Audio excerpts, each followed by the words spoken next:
Assalamualaikum warahmatullahi wabarakatuh. Kami dari kelompok 3 yang beranggotakan Nurlaili Umami dengan NIM 075, Ayu Luhing Prihatin dengan NIM 080, Sofia dengan NIM 107, dan Silvia Nurfitriana dengan NIM 132. Kami akan memaparkan materi kita tentang teori konstruktivistik dan revolusi sosiokultural. Assalamualaikum warahmatullahi wabarakatuh. Saya Ayu Luhing Prihatin, NIM 5080. Saya akan menjelaskan tentang teori belajar konstruktivisme atau konstruktivistik. Teori belajar konstruktivistik merupakan sebuah metode belajar melalui sebuah proses membentuk atau membangun ilmu pengetahuan oleh siswa itu sendiri. Seorang yang memiliki sebuah ilmu pengetahuan yang terdapat di dalam memori tidak bisa dipindahkan begitu saja. Begitu juga dengan pengetahuan yang terdapat di dalam memori seorang guru kepada muridnya. Selanjutnya, proses pembelajaran konstruktivistik adalah sebuah konsep pembelajaran yang didasarkan oleh sebuah pemahaman terhadap proses pembelajaran yang dilalui siswa, yaitu proses merekonstruksi sebuah ilmu pengetahuan serta pengalaman yang pernah dilakukan dan dilalui siswa tersebut. Dalam metode pembelajaran ini, guru sebagai fasilitator dalam mengembangkan potensi yang ada pada siswanya, maka siswalah yang berperan aktif membangun sendiri pengetahuannya melalui pemahamannya. Guru memberikan ruang kepada siswa untuk selalu berkreasi, menuangkan ide-ide mereka sendiri, dan secara sadar telah menggunakan strategi belajar mereka sendiri. Melalui pembelajaran konstruktivistik ini, guru memberikan pemahaman yang lebih tinggi melalui catatan-catatan yang telah mereka tulis menggunakan kata-kata mereka sendiri. Oleh karena itu, dapat diketahui bahwa belajar menurut konstruktivistik adalah kegiatan di mana peserta didik atau siswa yang sedang dalam proses pembelajaran merekonstruksi ilmu pengetahuannya sendiri dengan cara mencari makna dari apa yang telah mereka dapat dan dipelajari, serta melalui ide ataupun konsep yang telah mereka buat. Saya Nurlaili Umami dengan NIM 075 akan memaparkan tentang strategi pembelajaran konstruktivistik. Terdapat beberapa strategi pembelajaran konstruktivistik, yaitu diantaranya 1. Belajar aktif. Belajar aktif merupakan suatu pendekatan dalam pengelolaan sistem pembelajaran melalui cara-cara belajar yang aktif menuju belajar mandiri. Yang kedua, belajar mandiri merupakan usaha individu siswa yang otonomi untuk mencapai suatu kompetensi.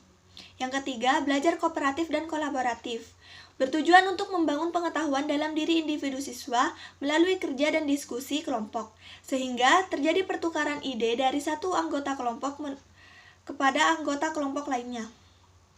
Yang keempat, teori generative learning, berasumsi bahwa siswa bukan penerima informasi yang pasif, melainkan siswa aktif berpartisipasi dalam proses belajar dan dalam mengonstruksi makna dari informasi yang ada di sekitarnya.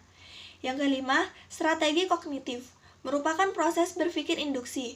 Siswa belajar untuk membangun pengetahuan berdasarkan sesuai fakta atau prinsip yang diketahuinya.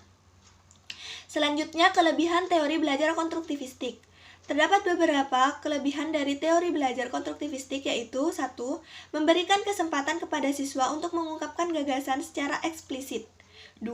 Memberi siswa kesempatan untuk berpikir tentang pengalamannya.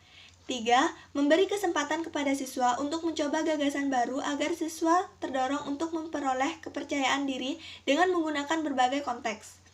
Yang keempat, mendorong siswa untuk memikirkan perubahan gagasan mereka setelah menyadari kemajuan mereka, serta memberikan kesempatan siswa untuk mengidentifikasi perubahan gagasan mereka. Saya Sofia dengan NIM 202010205107 akan memaparkan materi tentang kekurangan teori belajar konstruktivistik. 1. Guru merasa kesulitan memberikan contoh-contoh konkret dan realistik dalam proses pembelajaran. 2. Guru tidak ingin berubah dalam menggunakan model pembelajaran. 3. Belum adanya alat-alat laboratorium yang cukup memadai untuk jumlah siswa yang besar. 4. Terlalu banyak bidang studi yang harus dipelajari dalam kurikulum. Masih ada banyak guru yang mengajar di luar bidang studi sesuai kualifikasinya. Teori sosiokultural. Teori sosiokultural merupakan suatu konsepsi yang menempatkan budaya atau kultur menjadi bagian tak terpisahkan dalam proses pembelajaran. Hal ini karena ingin melawan teori yang berkembang dengan pola untuk mengajar kemerataan dan keseragaman. Saya Silvia Nurfitriana, NIM 202 10 205 132. Di sini saya akan menjelaskan kelebihan dan kekurangan teori revolusi sosiokultural. Yang pertama, kelebihan teori ini yaitu pandangan siswa akan lebih terbuka pada hal-hal yang terkait dengan keberagaman dan perbedaan. Sumber daya manusia yang dihasilkan bisa beradaptasi dan cocok dengan tantangan di abad global di mana mampu untuk berpikir kreatif, inovatif, mampu mengambil keputusan, memecahkan masalah, dan lainnya. Yang kedua, kekurangan teori revolusi sosiokultural. Teori belajar seperti ini merefleksikan tingginya ideologi individualisme dan gaya belajar yang dikaitkan dengan budaya Barat. Diperlukan bimbingan dari pengajar atau orang tua atau orang dewasa guna membantu meningkatkan produktivitas dalam belajar. Sekian presentasi dari kelompok kami, kurang lebihnya mohon maaf. Wassalamualaikum warahmatullahi wabarakatuh.